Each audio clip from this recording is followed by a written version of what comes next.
बिस्मिल्लाहिर्रहमानिर्रहीम। केमिस्ट्री जमात नहम। बेटा कल हमने चैप्टर नंबर 2 ख़त्म किया था। आज हमने चैप्टर नंबर 3 शुरू करने हैं। लेसन शुरू करने से पहले चैनल को सब्सक्राइब करें, बेल आइकन को दबाएं। तो आइए आज का लेसन हम शुरू करते हैं। Periodic table. पीरियडिक टेबल में बेटा हमने जो चीज़ें डिस्कस करनी है वो नोट कर लें। नंबर 1 है introduction. Number 2 Dominar, triads, union, octaves, Mendeleev's, periodic table, periodic law और मॉडर्न पीरियडिक टेबल। तो कोशिश करनी है हमने कि ये 6 पॉइंट कंप्लीट हो जाए आज। जो क्वेश्चन आपने पूछना होगा वो नोट कर लें, बाद में फिर पूछ लें। इंट्रोडक्शन में हमने ये देखना है कि ये जो पीरियडिक टेबल है इसका मीनिंग क्या है। Periodic table means the arrangement of elements in a table according to some laws.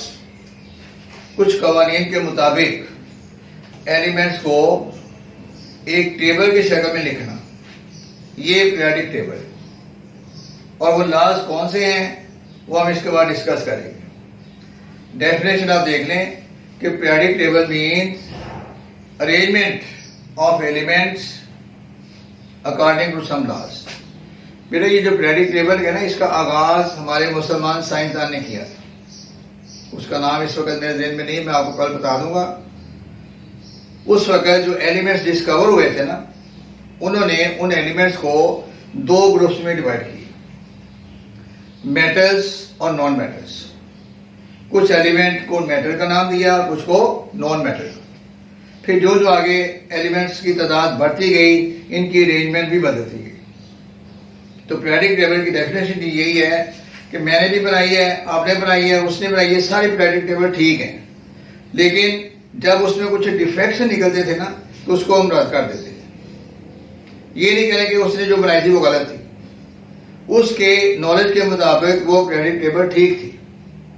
जब उसमें कुछ नुक्स निकले तो उसको भी रिमूव करके नई टेबल बनाई। तो आइए हम देखते हैं, इंट्रोडक्शन में हम यही देखेंगे कि पीरियडिक टेबल का मीनिंग क्या है।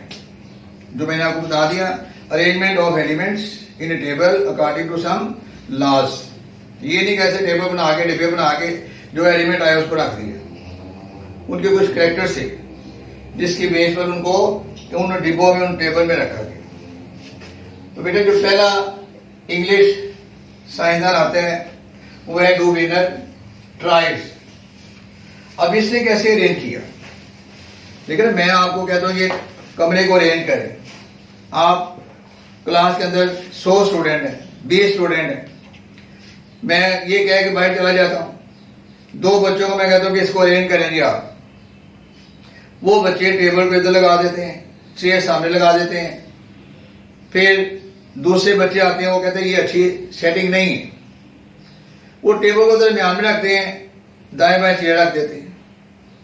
फिर तीसरे आते हैं, वो कहते नहीं जी ये अच्छी नहीं लग रही, इसको ऐसे होना चाहिए। अरेंजमेंट चेंज हो रही है, चीजें वही। तो ये जो डूबेनर है, इसके जमाने में जो एलिमेंट्स डिस्कवर हो चुके थे, उसने क्या किया, उनको एलिमेंट्स को 3-3 के ग्रुप में तब्दील किया। 3-3 का ग्रुप्स बना दिया उसने, और हर ग्रुप को ट्राइड्स का नाम दिया। Dubiner divided all the known elements in his time into groups of 3. अब ये जो 3 का ग्रुप बनाया इसने, उसको नाम क्या दिया इसने, ट्राइड्स। अब इसने ऐसे नहीं 3 का ग्रुप बना दिया, चलो ये 3 पहले इधर आ जाए, वो दूसरे 3 इधर आ जाए। इसने कुछ करेक्टर देखा उसके अंदर। He observed that when he arranged 3 elements, the middle element has the atomic mass average of the other 2. जो दरमियान वाला एलिमेंट है ना, उसको एटॉमिक मास बाकी 2 का एवरेज है। फॉर एग्जांपल अगर हम ये ए बी सी लेते हैं, ए बी और सी, ये एक ट्राइड है, इसका एटॉमिक मास है लेट 13, इसका एटॉमिक मास है 15। तो अकॉर्डिंग टू डूबेनर इसका जो मास है वो कितना होना चाहिए, A plus C divided by 2। ये एवरेज निकालेगा, ठीक है। दो का एवरेज निकालना है 13 प्लस 15 डिवाइडेड बाय 2 क्या है ये 14। तो इसका एटॉमिक मास कितना है 14। Tried mean group of 3 elements. और वो जो ट्राइड है उसका क्राइटेरिया क्या है कि हर ट्राइड में जब एटॉमिक मास होगा ना दरमियान वाले एलिमेंट का वो बाकी दो का एवरेज हो। अगर मैं इसको लिख देता हूं ए सी बी, तो सी का जो एटॉमिक मास है वो इन दोनों का एवरेज होना चाहिए। इसको ट्राइड कहते हैं। पेपर में आते हैं define tried and give example. अब बच्चे क्या करते हैं वो देखते हैं दो ब्रैकेट ट्राइड हेडिंग दिया है वो लिखना शुरू कर देते हैं। जहां पे ट्राइड का लफ्ज खत्म होता है वो बाहर हो गया और उसका मीनिंग कुछ भी नहीं निकलता। 0 नंबर मैं लगाता हूं तो बच्चे मेरे पास आ जाता है कि हमने सारा लिखा हुआ है, नंबर नहीं आपने लिखे। बेटा उसके अंदर मीनिंग ही कुछ नहीं है जो आप लिखते हैं। ट्राइड किसने इंट्रोड्यूस करा है? डो ब्रेनर ने। What is tried? Tried is a group of 3 elements in which the middle element has the average atomic mass of the other 2। ये इसकी डेफिनेशन। एग्जांपल देखें वो किसकी दे रहा है, बुक निकाले था। मैंने ये फर्जी एग्जांपल लिखी है, उसने जो एग्जांपल दी है वो है कैल्शियम, स्ट्रोंशियम और बेरियम। कैल्शियम, स्ट्रोंशियम और बेरियम।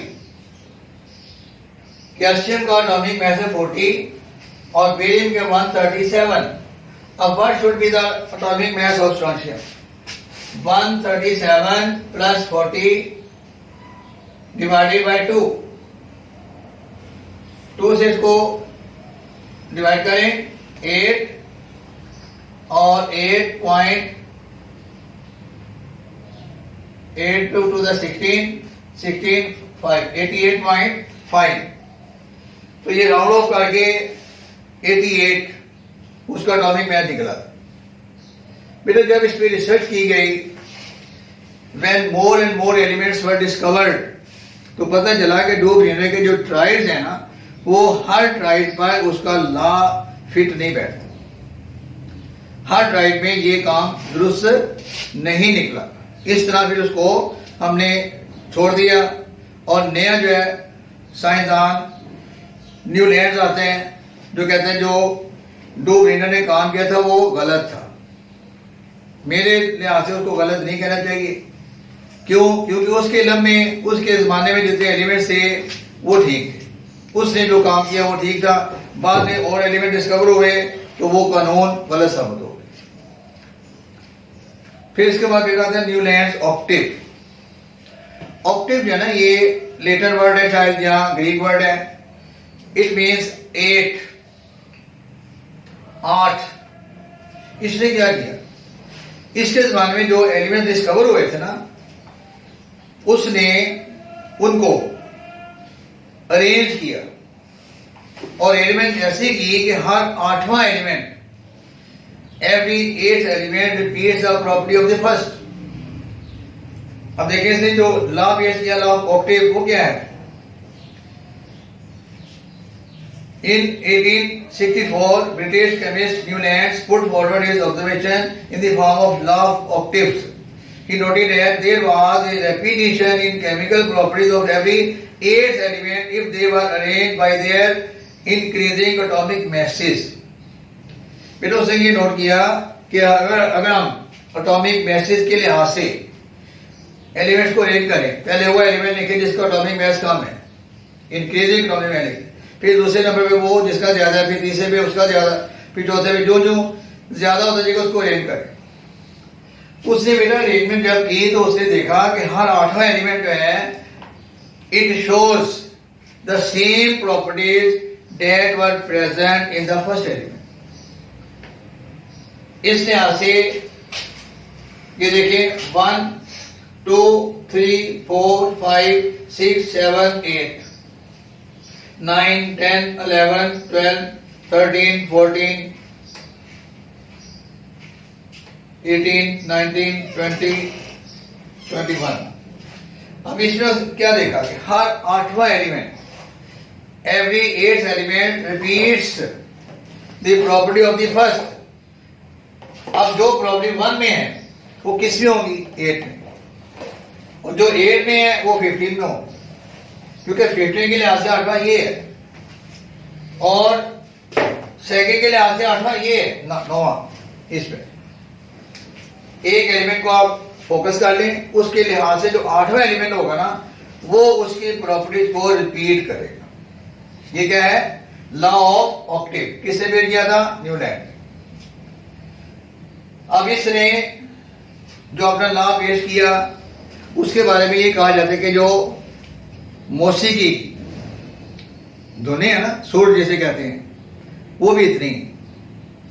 अगर आपको मौसीकी से कुछ लगाव है तो शायद आपको पता हो, सा रे गा मा पा दा नी सा, ये उस पे उसके बेस पे बनाया है इसने।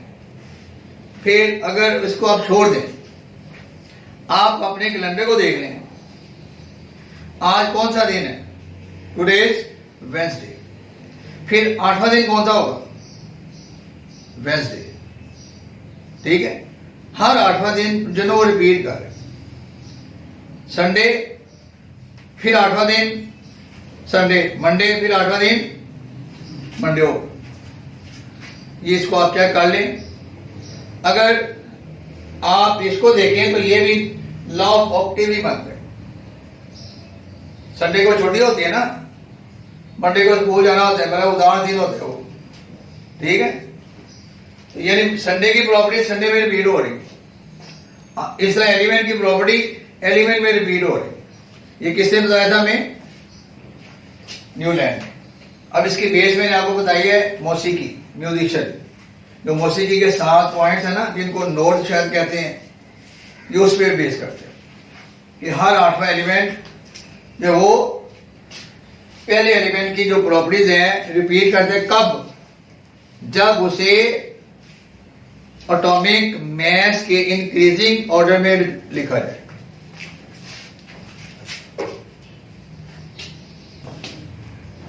तीसरा पॉइंट है हमारा, चौथा, मेंडलीव्स पीरियोडिक टेबल।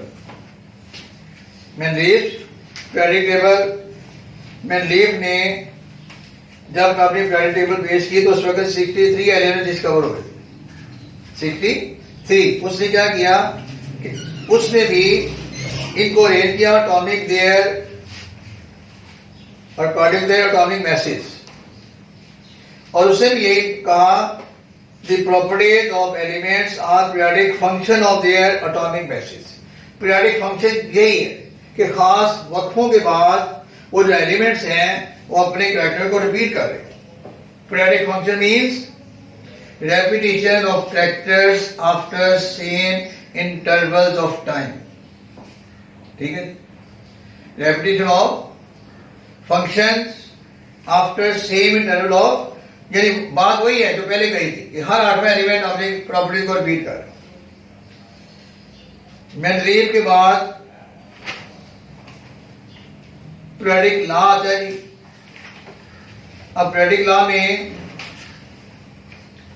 एक आप यहां पे साइंसदान पढ़ेंगे, मोज़ले। मोज़ले ने एटॉमिक नंबर डिस्कवर किया। इससे पहले हम जितनी बातें कर रहे हैं ना, वो एटॉमिक मैसेज के लिहाज से उनको अरेंज कर रहे हैं।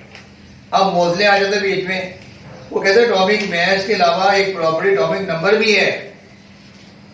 एटॉमिक नंबर का जो कॉन्सेप्ट है वो हमें दिया था मोज़ले ने इन 1913। उससे क्या कहा? Properties of elements are periodic function of their atomic numbers. एक रबर चेंज किया उसने, periodic function of their atomic number है।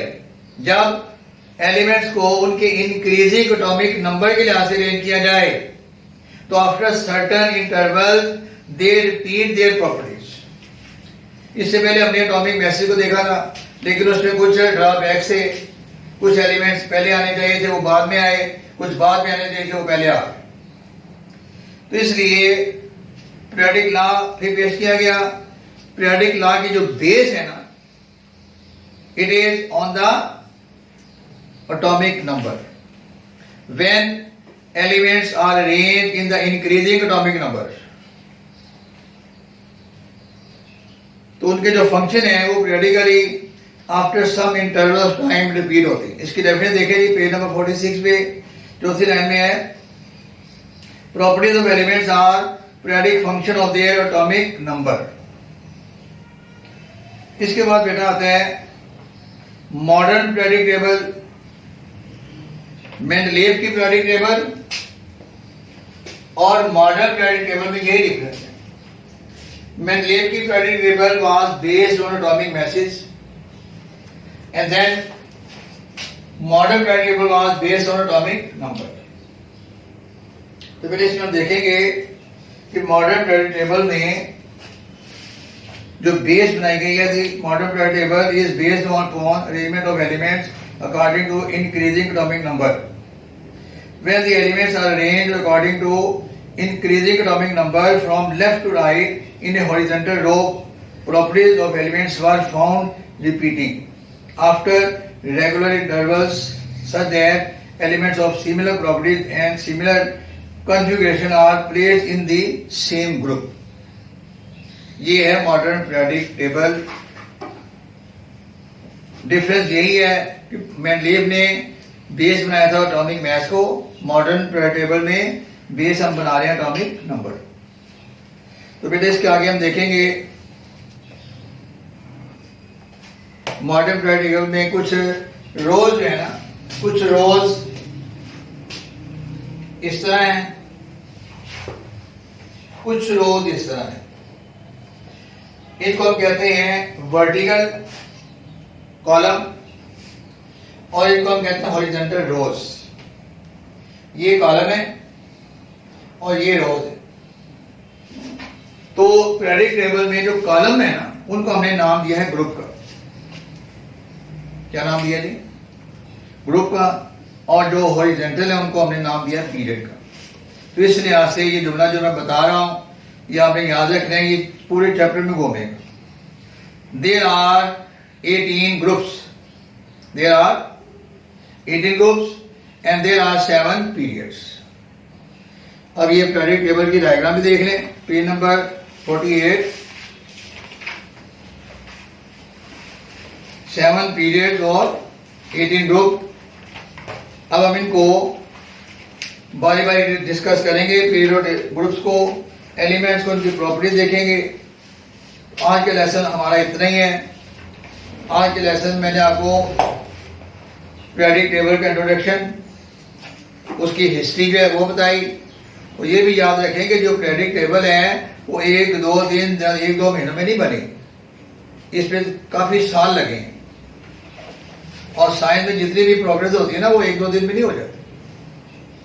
बायोलॉजी आप पढ़ने वालों को पता होगा कि मलेरिया चैप्टर नंबर 2 में आपने पढ़ा था, उसको कितने 100 साल लग गए थे. तो आजकल उसी तरह हम फंसे हुए हैं इसमें, कोरोना में. इस पर डिस्कवरी तो हो रही है. अल्लाह करे कि जल्दी हम कामयाब हो जाएं. तो आजकल ऐसे बेटे यहाँ पे एंड करते हैं, इसको देख लें और चैनल को सब्सक्राइब कर लें अगर नहीं किया.